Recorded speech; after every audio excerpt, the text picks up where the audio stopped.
चलो मित्रों, आज आपने रविभाई झटका मशीन की टोटल डिटेल आपसे जे घना खेडूत मित्रों कहता होय कि मशीन ने सेट कई रीतना करवू वाड़ी अंदर एना कनेक्शन केवी रीतना करवा, तो अमे तमने बतावी दीशे। अहींया 40 वोल्टनी सोलर पेनल पड़ी है जे झटका साथे कनेक्ट करेली है, जेनो केबल तमे जोई शको छो। केम हाले रविभाई?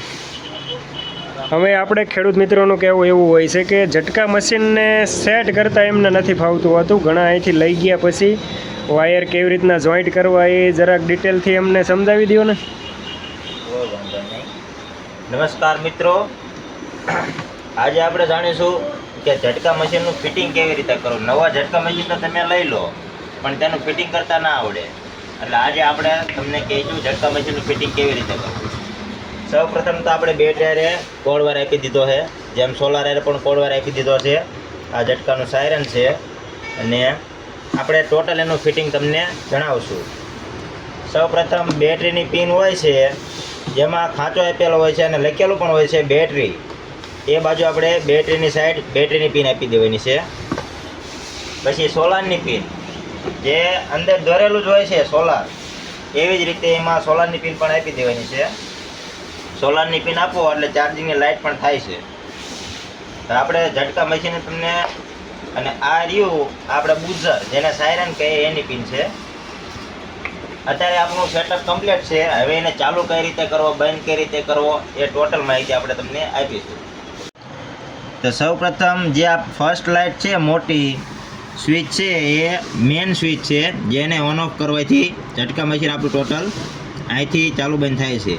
પછી જે બીજી પિન છે એ ઉપર કરી નાખો એટલે એક્સ્ટ્રા પાવર થઈ જશે, નીચે લો પાવર થઈ જાય, ઉપર હાઈ પાવર અને નીચે લો પાવર। પછી આ સ્વિચ રહે ઉપર કરો એટલે 24 કલાકમાં झटકો કન્ટિન્યુ થઈ જાય છે। 24 કલાક એટલે તમે ઉપરની સ્વિચ ઉપર રાખો એટલે 24 કલાક તમારો झटકો ચાલુ રહે છે, અને નીચે કરી નાખો એટલે 12 કલાક, માત્ર 12 કલાક, જે રાત્રે ચાલુ થઈ જાય અને દિવસે ઓટોમેટિક બંધ થઈ જાય છે। પછી એની બાજુની સ્વિચ રહી એ સાયરન ઓન ઓફની સ્વિચ છે, જે ઉપર કરો એટલે સાયરન ઓફ થઈ જાય છે સાવ, અને નીચે કરો એટલે કોઈ પણ વસ્તુ તમારે જમીન સાથે કોન્ટેક્ટમાં આવે અને झटका મશીનના તારને અડે એટલે સાયરન બુઝર જે છે એનું કામ કરે છે। પછી એની બાજુમાં જે સ્વિચ છે એ ડિસ્પ્લેની સ્વિચ છે, તો તમારે બેટરીમાં ચાર્જિંગ જોવું હોય તો આ સ્વિચ દબી રાખો એટલે બેટરીનું ચાર્જિંગ આ ડિસ્પ્લેમાં બતાવે છે। હવે આપણે લાઇટોની વાત કરી દઈએ તો ટોટલ 4 લાઇટો છે। સૌથી ઉપરની લાઇટ રહે એ ફેન્સ ફોલ્ટની લાઇટ છે, એટલે તમારું झटका મશીન બાંધેલું હોય અને તારે કોઈ પણ વસ્તુ રોજ ભૂંડ કે કોઈ પણ જનાવર અડે એટલે ફેન્સ ફોલ્ટની લાઇટ થાય અને બુઝર વાગે છે। પછી નીચેની લાઇટ તો ચાર્જિંગની છે, એ તો તમે જોઈ દેશે ચાલુ જ છે। પછી એની નીચેની લાઇટ થાય વ્હાઇટ કલરની, એટલે તમારી બેટરી લો હોય, બેટરીમાં ચાર્જિંગ ન હોય એટલે નીચેની લાઇટ થાય। પછી સાવ નીચેની લાઇટ રહે તમે મેન જ્યારે झटका મશીન ચાલુ કરો એટલે પાવર ઓન ઓફની લાઇટ છે, જે કન્ટિન્યુ ચાલુ રહે।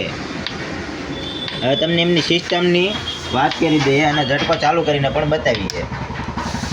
તો સૌપ્રથમ આપણે મશીનને ચાલુ કરવી એટલે અત્યારે એક્સ્ટ્રા પાવરમાં મશીન છે અને 24 કલાકમાં છે। 12 કલાકમાં કરવું એટલે સોલારની પિન ચાલુ, ચાર્જિંગ ચાલુ છે એટલે અત્યારમાં झटका ચાલુ નહીં થાય, અને જેવું 24 કલાકમાં કરો એટલે મશીન ચાલુ છે। હવે આપણે ફેન્સને ફોલ્ટ કરીએ પેચના મદદથી। તમે જોઈ શકો છો ફેન્સ ફોલ્ટ થાય એટલે ફેન્સ ફોલ્ટની લાઇટ થાય છે અને બુઝર પણ વાગે છે। ઓકે, ફેન્સ ફોલ્ટની લાઇટ પણ થાય અને બુઝર પણ વાગે, અને આનેથી તમે તમારા સાયરનને કંટ્રોલ પણ કરી શકો છો, ધીમું વધારે જે તમારે કરવું હોય।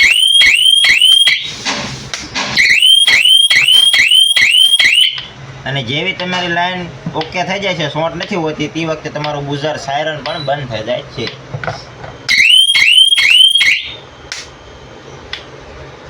જોઈ શકો છો મિત્રો તમે। એકવાર પાવર પણ જોઈ લો।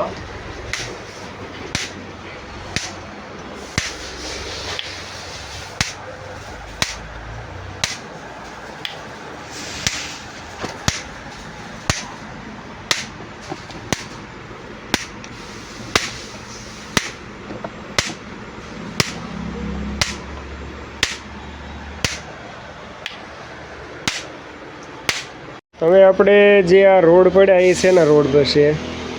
હવે ઘણા ખેડૂત મિત્રો કહેતા હોય છે કે આપણે झटका માટે અર્થિંગ કરવી તો આપણે झटका મશીનમાંથી કે પાવર નથી કાઢતો એમ, આપણે પૂછ્યું કે અર્થિંગ શાનો કર્યો તો એ કે ડાયરેક્ટ હરિયા ઉતારી દીધો. એવું ન હોય મિત્રો, તમે ઝટકા મશીનમાં જેટલો પાકો અર્થિંગ કરશો એટલો પાવર વધુ કાઢશે. એટલે આ અર્થિંગ રોડ છે ઝટકા માટેનો સ્પેશિયલ. જે આ અર્થિંગ રોડ છે એ 1 ફૂટની સાઈઝનો છે, જેની કિંમત છે માત્ર 300 રૂપિયા. પછી આ પણ ફૂટનો જ છે, પણ આમાં કવર જડાયેલું છે, copper coating. Copper coating cover છે. બરોબર. ને આ ખાલી એ કોપર કોટિંગ છે ને આ ખાલી એલ્યુમિનિયમ પાઇપ છે, એવું થાય ને? ઓકે. આની કિંમત છે 400 રૂપિયા. સાઈઝ બેની સેમ જ છે, પણ આમાં કોપર કોટિંગ કવર ચડાયેલું છે એટલે એની કિંમત છે 400 રૂપિયા. બરોબર. કોપરથી મિત્રો તમે જોઈ શકો કે કોપરનું કોટ કરેલું હોય ને એટલે એનાથી અર્થિંગનો પાવર પણ વધી જતો હોય છે. પછી આ અર્થિંગ રોડ 2 ફૂટનો છે, જેની કિંમત છે 600 રૂપિયા. બરોબર. અને આ અર્થિંગ રોડ 3 ફૂટ છે, જેની કિંમત છે 700 રૂપિયા. બરોબર. ઓલ ઓવર ઇન્ડિયાની અંદર તમને કુરિયર સર્વિસથી ટોટલ સેટ ઝટકા મશીનનું મળી રહેશે. ડિસ્પ્લેમાં તમને નંબર આપી દઈશું, હમણે તમે કોલ કરીને ઓર્ડર લખાવી શકો છો. અને આ છે અર્થિંગ કેમિકલ. જે તમે આ રોડનો ઉપયોગ કરો એટલે આ તમારે અર્થિંગ કેમિકલ 5 કિલોની થેલી આવે, જે નાખી દેવાની રહે છે. એની કિંમત છે માત્ર 100 રૂપિયા, જે તમને આખા સેટની અંદર મળી રહે છે. Earthing chemical. સરસ મિત્રો. અમે તમારે ઝટકા મશીન જોતું હોય તો જે ડિસ્પ્લેમાં નંબર આપેલા છે એમાં કોન્ટેક્ટ કરીને મગાવી શકો છો. ઝટકા મશીનનું કામ ખૂબ સારું છે અને વસ્તુની ક્વોલિટી તમે જોઈ શકો છો. બેટરી લોકો જે આપે છે એ એકદમ હેવી ક્વોલિટીની આપે છે. મશીન પણ 18 kVનું છે અને બેટરીની ક્વોલિટી પણ બહુ સારી છે. ઝટકા મશીનની ડિટેલ તમને આખી આપી દીધી છે.